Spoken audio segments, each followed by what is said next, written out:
She is clearly a lovely and charming young girl, yet every day she has to secretly hide in the warehouse of a department store. Waiting until all the staff have left, she quietly sneaks out, then sits on a bench outside to meticulously record the prices of items in the store. Before the store closes at nightfall, she hurriedly hides in the restroom again, waiting until all the employees have clocked out and left before she secretly walks out to find the items she needs on the dazzling shelves. To prepare for childbirth in advance, she carefully reads parenting books and then uses a pair of dumbbells to exercise, mimicking the movements in the book to entertain herself. Although such days are difficult, she always maintains an optimistic attitude. At least here, she won't go hungry. After her workout, she finds some food to satisfy her hunger and then goes to the restroom to wash up. In the dead of night, she spreads a quilt directly on the floor and sleeps peacefully. However, to keep the secret that she lives here from being discovered, she needs to wake up within a specific time. So she sets several alarm clocks beside her. As soon as the alarm rings the next morning, she gets up immediately, returns all the used products to their original positions exactly as they were, and then hides in the storage room again. When the supermarket opens for business and everyone leaves the area, she quietly sneaks out. As time passed day by day, she continued this secretive life for a full 2 months. However, on a dark and windy night with lightning flashing and thunder rolling outside, Novalee curled up on the floor of the department store, suddenly feeling a sharp pain in her stomach. She quickly realized she was about to go into labor. Although she had made ample psychological preparations before this, when the moment truly arrived, her heart was filled with extreme panic. At this moment, how she wished someone could be by her side, even if just to hold her hand and give her a firm look, it would be enough to make her feel at ease. But the cruel reality was that she could only rely on herself, rely on that strong conviction of becoming a mother, to welcome this baptism of life. As time passed, the pain came surging like a tide, wave after wave. She stumbled through the aisles, wanting to find some items that could help her. But a burst of intense pain made her instantly lose her balance, and she fell heavily to the ground. At this critical moment, amidst the lightning and thunder outside, a black figure suddenly rushed out of the storm, breaking through the window like a savior. But Novalee didn't notice this at all. She just looked up and saw a number plate, and her gaze instantly froze. Out of instinct, she retreated to a corner of the rack in panic, as if this could isolate her from all danger. Because ever since she was born, whenever she saw the number 5, bad luck would befall her. Novalee's father passed away when she was 5 months old. When she was 5 years old, her mother ran off with a baseball umpire and cruelly abandoned her. When she was 15, she thought it was a turning point in her fate. But a sudden accident resulted in 55 stitches at the hospital. So, whenever Novalee saw the number 5, she had an ominous premonition. But this time, the symbol that was once regarded as bad luck quietly turned into the most critical turning point in her life. Perhaps because Novalee grew up in a broken home, she had an incomparable longing for a happy and complete family. Therefore, she couldn't wait to get a boyfriend as soon as she turned 18. Willie was a free-spirited wandering singer who, at the age of 30, still had no house, no car, and no savings. But in Novalee's eyes, these worldly labels never became the standard for judging him. On the contrary, Novalee was deeply attracted by Willie's heart, that loved life and pursued freedom, and she regarded him as her only relative in this world. So she pinned all her happiness and hope for the rest of her life on Willie, and even bravely carried his child. But Willie showed unexpected indifference and alienation towards her love. That day, Novalee was preparing to go on a long trip with Willie. Before leaving, she handed her boyfriend a camera, hoping he could help take a photo of her and her best friend as a souvenir. But Willie pressed the shutter with an almost contemptuous attitude and finished it hastily, not giving her the respect she deserved in front of her best friend at all. Even so, on the way to their destination, Novalee was still full of beautiful expectations for the future. She gently placed Willie's hand on her belly, letting him feel that subtle and magical heartbeat. But Willie was not moved by this most shocking moment in life. Instead, with an extremely impatient expression, he told Novalee a depressing fact Her shoes had fallen out of a hole in the bottom of the car at some point. Facing Willie's blame, Novalee felt wronged like a child who had made a mistake. Just when she felt incredibly depressed about this, she was pleasantly surprised to find a supermarket not far away. What the hell? Walmart. I can go to the bathroom. Willie slammed on the brakes and made a sharp turn, parking the car in the parking lot in front of the supermarket. Novalee asked Willie for $10, which instantly aroused his disgust. Just as Novalee selected her shoes and was ready to pay, she was horrified to find a string of numbers symbolizing bad luck on the supermarket's display screen. A wave of intense panic surged over her like a tide, and she hurriedly ran out of the mall. She looked around the parking lot and found that her boyfriend had indeed vanished, leaving behind only her most cherished old camera. Novalee's heart was filled with panic and helplessness, and her abnormal behavior quickly attracted the attention of a female supermarket staff member who warmly asked Novalee if she needed help. At this moment, Novalee's eyes were empty and confused. Perhaps she couldn't accept this fact yet, or perhaps in that chaos, she still harbored a faint fantasy of her boyfriend's return. I want to get the car fixed. He'll pick me up. For an 18-year-old girl who was pregnant and had no one to rely on, this was, in a way, her only form of self-comfort. She quickly adjusted her mindset. After all, for the sake of the child in her womb, she had to bravely face everything that was about to happen. After that, she sat on a bench playing with the camera while waiting for Willie to return. But at this moment, a woman with a kind and amiable face walked over warmly to greet her.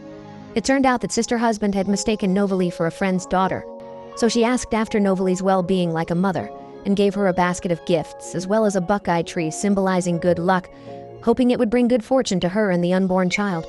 However, she never could have imagined that this buckeye tree would completely change her life. During the warm moment of parting, Sister Husband specifically left her address and invited Novalee to visit her home. Facing such motherly care and invitation, ripples rose in Novalee's heart. After all, no one had cared about her like this since she grew up. She was very grateful for Sister Husband's kindness, but deep down, there was still an indescribable lingering worry, a faint hope that Willie might change his mind.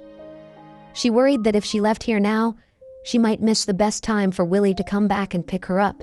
She knew deeply that Willie was not only her emotional sustenance, but also the indispensable father in the child's life. So she chose to continue waiting here. Subsequently, she walked into the supermarket and wandered in the children's clothing section, her gaze falling on the colorful little clothes, her heart filled with the warmth and anticipation of motherly love. However, just then, the supermarket broadcast interrupted her thoughts. The checkout counters. Walmart will open again at 9 a.m. tomorrow morning. And as always, thank you for shopping, Walmart. So, a bold yet helpless idea quietly sprouted in her mind. Perhaps secretly staying in the supermarket with the child was the only way to survive now. But born kind-hearted, she was by no means a greedy person who wanted to gain without effort. During the day, she would record every item she used in the supermarket at night in a notebook, hoping that one day when she could support herself, she could repay this favor doubly. But several weeks passed, and the buckeye tree that carried hope did not bring luck as they wished. Instead, it began to slowly wither. Perhaps in countless lonely nights, the buckeye tree gave her the only companionship. Or perhaps this buckeye tree had quietly become her last thought, to persist in living and finding a turning point. So she walked into the town library with the mentality of giving it a try, attempting to obtain some methods of caring for it from books. In the library, she met an honest librarian named Forney. After learning of Novalee's intention, Forney enthusiastically helped recommend books on caring for buckeye trees. Due to her poor family environment, Novalee hadn't read many books, so she recognized very few words. Therefore, she longed to find some help from Forney. But Forney seemed to have encountered some trouble as well. Before Novalee could speak, he hurriedly ran upstairs. At this moment, Novalee realized that perhaps returning the item to its owner was the ultimate destination for this buckeye tree. So she went to Sister Husband's address to return the buckeye tree to its original owner. During the return process, she didn't reveal too much about her current situation, only humbly stating that her knowledge was poor, and she really couldn't properly care for this sapling. Sister husband didn't pursue the matter too much. Instead, she hosted Nova Lee warmly and sincerely invited her to lunch. They sat around the dining table holding hands to pray for the impending new life. At this moment, Nova Lee felt the warmth and beauty of a family for the first time, and an indescribable emotion welled up in her heart. After lunch, the sunshine was just right, and the breeze was gentle. They planted the buckeye tree in the garden together. However, during the planting process, Sister husband was puzzled by Nova Lee's background many times and asked if she needed their help. But the kind Nova Lee believed they had just met by chance. The two elderly people were in the best time to enjoy their old age, and they shouldn't be burdened with life's troubles, and unnecessary trouble because of a burden like her. In the end, she chose to return to the supermarket again, silently bearing all this alone. But that very night, a lightning bolt suddenly flashed across the sky. Nova Lee immediately felt something was wrong. What was bound to come had finally come. With a burst of severe pain, Nova Lee passed out. When she woke up, she found herself lying in a hospital bed. The ward was filled with flowers and various greeting cards. Just as she was feeling confused, a beautiful nurse beside her told her that her giving birth in the supermarket last night had caused a sensation in the whole town, and many enthusiastic residents had rushed over early in the morning to send blessings. Now, many media outlets were still gathered downstairs at the hospital, all eagerly waiting to interview her. Nova Lee was at a loss for a moment. She just wanted to know if the child was safe as soon as possible. But those pervasive media reporters quickly found her after learning that Nova Lee had woken up. There she is! That's the Walmart mommy! However, these reporters also brought her some help. Because of the media's vigorous spread, Nova Lee became a household name, and her tragic experience also received attention and sympathy from people from all walks of life. So, during her recuperation in the hospital, she received donations from many caring people. But just then, a woman unexpectedly appeared in front of her. It was Nova Lee's mother. After not seeing each other for many years, Nova Lee almost didn't recognize her own mother. Even though they were close relatives, there were no waves in their hearts. However, on the surface, the mother came to care about her daughter's living conditions. But anyone with a discerning eye could see that she wanted to get some benefits from her daughter. After reuniting with her daughter, she quickly launched into her act. She detailed how much she had missed her daughter over the years, but the focus of her words always revolved around the family background of Nova Lee's in-laws. When she learned that Nova Lee was now homeless, Nova Lee's mother not only showed no mercy, but instead had a dismissive attitude, even trying every possible way to squeeze out her last shred of hope. To satisfy her own selfish desires, she did not hesitate to weave a magnificent lie to her biological daughter in the name of family affection. Well, I'm not in any hurry to move on. Maybe I could find a place. You mean, baby? You mean like a home? Or apartment, whatever, till you get on your feet? I got me a little money. Although Nova Lee knew her mother's character well, she still held a glimmer of hope for family affection. After all, blood is thicker than water. She unhesitatingly took out all the donation money she had and gave it to her mother. But after getting the money, her mother's face instantly became flustered. She hurriedly tried to leave on the pretext of preparing diapers and milk powder for the baby. Before leaving, she vowed to Nova Lee that she would come to pick them up home on time at 9 o'clock tomorrow, but until 12 noon the next day, the mother never appeared in front of Nova Lee. The helpless mother and daughter were cruelly abandoned by their relative.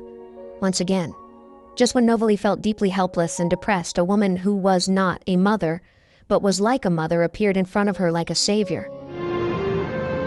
Hey! Sister husband sensed Nova Lee's disappointment from her expression. She knew well that for someone who had experienced such tragic encounters, cliché pity would instead make Nova Lee lose her due self-esteem. So, she wove a white lie to Nova Lee with love. So stay with me for a while, then you could take care of it. Sure, help me out. Okay? Just like that, Nova Lee got into Sister husband's car and truly had a home. In the real sense. The supermarket owner didn't pursue Novali's responsibility either. Instead, he gave her a stable job. She also became close friends who talked about everything with the hospital nurse, Lexi. After everything settled down, she took the child to that library, wanting to thank that librarian, Forney, in person, because she learned from her conversation with Lexi that the man in black who broke through the window on the night she gave birth in the supermarket was Forney. Because of a hurried encounter in the library, Forney was deeply attracted by Novali's beauty and kindness. The origin of the strange girl also attracted his attention, so he secretly followed Novali to prevent any unfortunate accidents from happening to her. It was precisely because of this hero saving the beauty that they formed an indissoluble bond. From then on, they helped each other in life. In his spare time, Forney helped Novali take care of her daughter, filling the vacancy of a father in her daughter's growth. With Forney's help, Novali also learned professional photography knowledge from the library. Relying on her own efforts to continuously improve herself, she finally won supreme honors in the photography world and reached the pinnacle of life. She not only had her own new home, but also formed the family she had dreamed of with Forney. And that ex-boyfriend who had ruthlessly abandoned her became a hit local rock singer thanks to his connection with an agent. But due to his indiscreet, private life, he was discovered by his boss and eventually ruined his reputation. One night, while drinking alone, his legs were crushed by a speeding train. When Novali went to the hospital to visit him, he finally regretted it endlessly, but it was all too late. He was lucky enough to meet Novali, which was a rare gift in life, but he didn't know how to cherish it and ended up in such a tragic state. As for Novali, her life was full of bumps and misfortunes from the very beginning. At birth, she suffered the immense grief of losing relatives, as if fate had closed that warm door to her from the start. In the process of growing up, she was ruthlessly abandoned by her mother twice. And when pursuing happiness, she met the wrong person. But she never gave up on her pursuit. Life may often be much worse than we imagine. But what we can do is keep hope and kindness in our hearts and continue to walk on strongly. Every small act of kindness is like a lamp lit in the grayness, not only illuminating one's own path, but also bringing warmth and light to the people around. Even if the road ahead is full of thorns, harboring hope is like holding a compass, guiding us towards a better direction. Please remember, no matter what you encounter in life, as long as you maintain inner kindness and resilience, you will definitely see the dawn of hope, because life does not lack failure and setbacks. What it lacks is the courage to start all over again.